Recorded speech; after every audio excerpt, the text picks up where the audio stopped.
Greetings everybody, 'tis I, 480 volts. In my review of Mega Man 6, you might recall that I mentioned how, despite the fact that the Super Nintendo was going strong, Capcom chose to release Mega Man 6 on the NES. You might also recall that I mentioned that Mega Man 6 was developed around the same time as Mega Man X, which was a spin-off of the Mega Man series, originally released for the Super Nintendo. Today, we are going to talk about the very first game in that series, Mega Man X. Mega Man X was developed by Keiji Inafune and a team at Capcom which had worked on the classic Mega Man series. Inafune recounted that the development of Mega Man X required a lot of brainstorming for its storyline and content, where the team's goal was to branch out from the original Mega Man games while still maintaining their fundamentals. The game was released on the Super Nintendo in 1993 in Japan and in 1994 in North America and Europe. Here's how the story goes. Mega Man X was created sometime after the events of the classic Mega Man series by Dr. Thomas Light, who envisioned a Mega Man model with the ability to think and act for itself and make his own decisions. Dr. Light recognizes the danger associated with giving such a powerful robot this level of free will,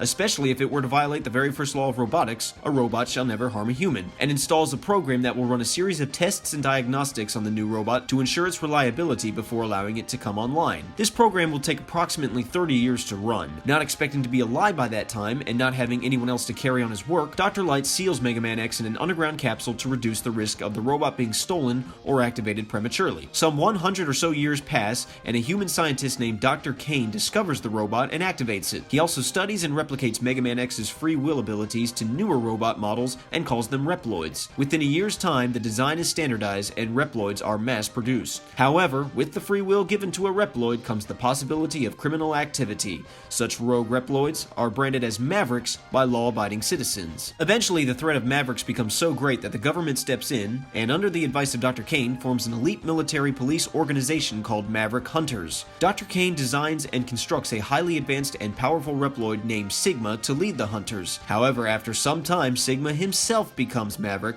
along with the majority of Hunters, and builds an army of Mavericks with the intention of wiping out the human population and claiming the planet for themselves. Mega Man X, more commonly known as simply X, joins forces with another Reploid named Zero and sets out to defeat Sigma and end the Maverick threat. During his travels, X encounters a Maverick named Vile, who does not in no way never not look nothing not like Boba Fett. Vile and his advanced mech armor proves to be too powerful for X and nearly destroys him. However, he is stopped and scared away by Zero. X apologizes for his display of weakness, but Zero reminds him that he has not yet reached full power and assures him that if he learns to use all of the abilities he was designed with, he would become much stronger. X traverses through Sigma's island base and defeats the Mavericks along the way. During his travels, X encounters capsules left behind by Dr. Light, who suspected that X's awakening might be at a time of war, and went on to design new abilities for X. A hologram of Dr. Light informs X that there are such capsules all over the world, each with additional abilities for X. This is one of the few problems I have with this game's story. Apparently these capsules are just lying around in plain sight, and nobody has found them before, or I'm fairly certain that Sigma would try to steal the abilities himself. I don't know, maybe the capsules are just programmed to respond only to X, which then begs the question why Sigma doesn't simply destroy them to ensure that X doesn't benefit from them. Even so, I still will forgive it because I think it was a nice idea and was well executed. This time. X and Zero eventually make their way into Sigma's fortress, where they decide to split up. X, once again, is confronted by Vile, who has captured Zero, and still proves to be too powerful for X. Zero breaks free of his restraint at the last minute and initiates a self-destruct program that damages Vile's mech armor, giving X a chance at finishing him off. After Vile is destroyed, X runs to the remains of Zero. Zero employs X to continue on without him before experiencing complete systems failure. Ultimately, X stands before Sigma and defeats him. As the fortress crumbles, X escapes. Watching the fortress collapse, X ponders the events that have transpired and questions his resolve, wondering why and how long must he continue to fight. On this rather dark note, the credits roll. However, if you remain on the end screen long enough, Sigma appears with a message to X that his spirit remains intact and that he plans to acquire new Reploid bodies to continue on and vows to return someday. The story is quite good in my opinion, definitely several steps up from that of the classic series. Fun fact about Zero, when he was designed by Inafune, he was intended to be the main protagonist, Mega Man X, himself. Inafune was quoted saying, "When the X series came out, I really wanted to redesign Mega Man. I wanted a totally different Mega Man. I'm a designer, a creator. I wanted something new. I didn't want to use the same old Mega Man. However, Capcom anticipated a negative reaction from players, and Zero was given the role of the sidekick while X was given a design more familiar to the classic series. Now let's talk about the gameplay. Being that this is the first game in a spin-off series and that it was on the SNES, one might expect this game to be radically different from the classic series. Well, not so much. Sure, there are some major noticeable differences, but the game still plays enough like the classic games did. In other words, if you've played a Mega Man game before, Classic or X, you know, for the most part, what to expect. The game begins with an intro stage which ends with X's first confrontation with Vile, but then after that, the player is taken to the stage select screen where 8 stages are available. Yes, you can do them in any order you prefer, and yes, they all end with a boss fight against a Maverick whose weapon data X will copy onto his own program, and yes, these weapons can be used as weaknesses against other Mavericks. It's still a Mega Man game. The Mavericks are made to resemble animals. Something interesting about the Maverick battles, hitting them with their respective weaknesses causes them to perform an "ouch, I've been hit" recoil animation, letting you know that you used the right weapon. For controls, X handles much like the classic Mega Man. He can run, jump, shoot pellets from his Mega Buster Mark 17, otherwise known as the X Buster. He can charge up the X Buster to fire more powerful blasts, just like Mega Man 4 and onward. X can fill up his health meter by collecting health packs, big or small, and fill up his special weapons by collecting ammo packs, big or small. The energy balancer introduced in Mega Man 6 is up and running from the start, meaning that you can just collect an ammo pack while in normal X mode, and it will refill whatever weapon is least filled, if any. Make sure not to fall into any spikes though, those still kill you in one single hit. That's one design defect that Dr. Light just never could seem to get around. The only things that are missing from X that classic Mega Man had are Rush, E-Tanks, and the Slide. However, X can cling to and scale walls. This is a game changer and opened up vast new possibilities for the level designers. Besides defeating the Mavericks and acquiring their weapons, there is a lot to collect in these stages. I've already mentioned the Dr. Light capsules that provide X with new upgrades. There are 4 in total, not counting the super secret capsule, which I'll talk about later, throughout the Maverick stages.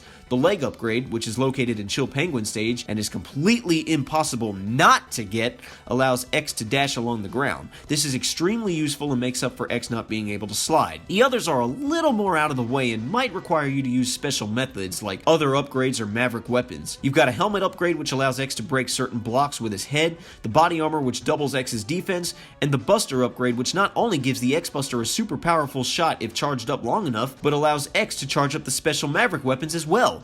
Personally, I don't find it that useful as I rarely need to charge up the special weapons, but just that you can is pretty awesome. Another new item to collect are the sub-tanks. There are again 4 throughout the stages. They're basically E-tanks that you have to fill up yourself. When you collect them, they're empty, but if your health bar is full, any health packs you pick up will go towards filling up the sub-tank. Once the sub-tank has some energy in it, you can use it at any time to put that energy into your health bar, and then you can start refilling the tank again. Again, these will be a little more out of the way and may require a few light upgrades or special weapons to reach. The last new item to collect are the heart tanks. You might notice at the beginning of the game that your health bar is unusually small, especially in contrast to other bosses. Collecting a heart tank will permanently extend your health bar just a little bit, essentially working just like the hearts from the Zelda series. There are 8 of these goodies in the game, 1 in each Maverick stage, again being out of the way. After collecting all 8, your health bar will be as big as the boss's. In short, Capcom was really working hard to implement some exploration in the game, and I think it was done quite well, all things considered. To collect everything in the game, you'll most likely have to backtrack to previous stages, but thankfully you have the option to exit a stage that you've already completed, something you never could do in the classic games. Yet. Also, some of the stages change a little bit after you've defeated certain Mavericks. For instance, if you enter Flame Mammoth stage before defeating Chill Penguin, there will be some sections where the ground below is lava and will damage you. After beating Chill Penguin stage, however, the lava is gone and you can walk freely across. There are also passwords at the end of each stage, like before, and although you can enter passwords for all heart tanks, sub-tanks, and light upgrades, loading from these passwords always starts your sub-tanks empty, even if they were filled when the game generated the password for you. So I mentioned a super secret light upgrade. The requirements to getting it are kind of odd. Basically, you need to traverse through the stage of Armored Armadillo, and you need to jump onto this ledge and grab the health pack, and you need to do this 5 times in total. So you'll need to leave or go to the end of the stage, re-enter, and do the same thing. Make sure you grab that health pack each time, but on the 5th try, you will need to have acquired all 8 special weapons, all 8 heart tanks, all 4 light upgrades, all 4 sub-tanks, and the sub-tanks need to be filled completely, as does your health bar and special weapons. Do all of this right, and a new Dr. Light capsule will appear, the hologram of Dr. Light will be wearing a headcloth very similar to that of Ryu from Street Fighter, and you will receive the Hadouken from Street Fighter. This move can only be used when your health, special weapons, and sub-tanks are completely full, and can insta-kill any enemy or boss. Again, I never used it, but just that you have the option to is pretty freaking awesome. Anyway, once all 8 Mavericks have been defeated, you now have the option to begin Sigma's Fortress, which doesn't quite work like the Wily stages. The fortress is divided up into 4 stages, but at the end of each stage, you are given a password and return to the stage select screen, where you can then go to one or more of the Maverick stages, and when you're ready, re-enter the fortress and begin the next Sigma stage with your special weapon ammo completely refilled. You can also load up any Sigma stage from passwords, even the final stage, which I would not advise doing as your sub-tanks will be empty, and trust me, you'll want them filled for the final boss. You do refight the 8 Mavericks in the fortress, however it isn't in one stage in one room like the classic games from 2 onward. It's more like how it was handled in the first Mega Man game, only a little more spread out across the stages. And no, Sigma's weapon of choice is not, in no way, never, nothing not like a lightsaber. The graphics are quite good. The backgrounds have so much more detail than the previous classic games did thanks to the Super Nintendo's 16-bit hardware, and the designs of X, Zero, Sigma, and the likes were very well done. I like that X basically looks like classic Mega Man but with a few extra details to his armor, and the explosions look quite nice. The music was composed by Capcom's Alpha Lyla group. Setsuo Yamamoto was initially the sole composer assigned to the game and contributed to the vast majority of the soundtrack, but 4 other composers, Yuki Iwai, Toshihiko Horiyama, Yuko Takahara, and Makoto Tomozawa, were brought in late in production to help finish the soundtrack. Compositionally, the music is amazing. It's hard rock, it's driving, it's energetic, it has jeopardy and urgency, and it just feels oh so Mega Man-y, albeit very 90s-esque. I love tracks like Boomer Quanger, Spark Mandrill, Storm Eagle, the intro stage, Zero's theme, the Sigma stages, the final boss, the first part of the staff roll. It's all so good. This is what a Mega Man game should sound like. Production-wise, it's okay. Again, everything kind of sounds like it was recorded on cheap synthesizers due to the 16-bit limitations, but at least you can tell what's supposed to be a drum kit, or a bass, or an electric guitar. My only real complaint is that the drums don't have quite as much oomph to them as I know they could. This game is quite loved by the Mega Man fanbase, many people's favorite game in the X series, if not the entire Mega Man franchise. It's actually only my 3rd favorite in the X series, but it's still very enjoyable to me. The game took what made classic Mega Man, and built greatly upon that, adding all sorts of cool new attributes and features, all the while preserving what made classic Mega Man special in the very first place. And the storyline of the X series is, in my opinion, a lot better than most people give it credit for. This spin-off series definitely started off with a bang. Well, that was Mega Man X, everybody, the first game in the Mega Man X series. Wonderful start to the series. Like I said, a lot of people's favorite to the entire series, which kind of makes the rest of the series look kind of bad.